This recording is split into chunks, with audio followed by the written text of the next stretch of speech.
نحمده ونصلي على رسوله الكريم اما بعد فاعوذ بالله من الشيطان الرجيم بسم الله الرحمن الرحيم رب اشرح لي صدري ويسر لي امري واحلل عقدة من لساني يفقهوا قولي. اصل میں ہمارا اس بات پہ یقین ہونا چاہیے کہ اگر اللہ سبحانہ و تعالیٰ کسی خیر و بھلائی کے پہنچانے کا ہمیں ارادہ کر لے کوئی اس کو نہیں روک سکتا، اور اگر وہ کوئی تکلیف پہنچائے تو اسے دور بھی کوئی نہیں کر سکتا. سورۃ الانعام آیت 17 میں آتا ہے وَإِن يَمْسَسْكَ اللَّهُ بِضُرٍّ فَلَا كَاشِفَ لَهُ إِلَّا هُوَ وَإِن يَمْسَسْكَ بِخَيْرٍ فَهُوَ عَلَى كُلِّ شَيْءٍ قَدِيرٌ.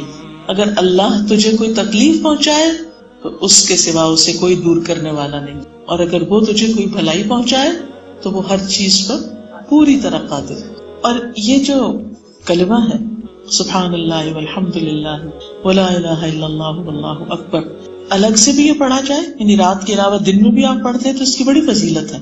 انس رضی اللہ عنہ کہتے ہیں کہ ایک بدو نبی صلی اللہ علیہ وسلم کے پاس آیا اور کہا کہ اے اللہ کے رسول صلی اللہ علیہ وسلم مجھے کسی بہترین چیز کی تعلیم دیجیے، وہ اچھی سی چیز بتائی. جیسے ہم ایک دوسرے سے کہتے ہیں کہ اچھی سی بات بتائیں. نبی صلی اللہ علیہ وسلم نے اس کا ہاتھ پکڑا اور فرمایا اس طرح کہا کرو سبحان اللہ والحمد للہ ولا الہ الا اللہ واللہ اکبر. تو بدو نے ان 4 چیزوں کو اپنی انگلیوں پہ گنا. سبحان اللہ کیسے؟ اس طرح سبحان اللہ والحمد للہ ولا الہ الا اللہ واللہ اکبر، اور چل دیا. ابھی جا رہا تھا، کچھ سوچنے کے بعد پھر آ گیا. نبی صلی اللہ علیہ وسلم مسکرا دیے، فرمایا خستہ حال بدو کچھ سوچنے لگ گیا، کچھ سوچ میں پڑ گیا. اس نے کہا ہے اللہ کے رسول سبحان اللہ والحمد للہ ولا الہ الا اللہ واللہ اکبر، یہ تو سارے تعریفی کلمات ہیں اللہ تعالیٰ کے لیے، میرے لیے کیا؟ میں تو اپنے لیے کچھ مانگا تھا. آپ نے فرمایا اے اعرابی جب تم سبحان اللہ کہو گے تو اللہ تعالیٰ کہے گا تم نے سچ کہا، صدقت. جب تم الحمد للہ کہو گے تو اللہ تعالیٰ کہے گا تم نے سچ کہا. جب تم لا الہ الا اللہ کہو گے تو اللہ تعالیٰ کہے گا تم نے سچ کہا.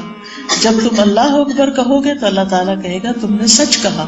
اور جب تم اللہم اغفر لی کہو گے تو اللہ تعالیٰ کہے گا میں نے بخش دیا. تو اس سے پتہ یہ چلتا ہے کہ استغفار پڑھنے سے پہلے اللہ کی تعریف کر لی جائے کہ سبحان اللہ والحمد للہ ولا الہ الا اللہ واللہ اللہم اغفر.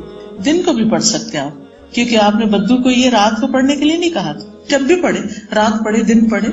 پھر فرمایا جب تم اللہم ارحمنی کہو گے تو اللہ تعالیٰ کہے گا میں نے رحم کر دیا. جب تم اللہم ارزقنی کہو گے تو اللہ تعالیٰ کہے گا میں نے رزق دینے کا فیصلہ کر دیا. بدو نے یہ 7 چیزیں اپنے ہاتھ پہ گنی اور چل دیا، بس ٹھیک ہے کام ہو گیا. رزق کا مسئلہ بھی حل، رحم بھی ہو گیا اور بخشش بھی ہو گئی.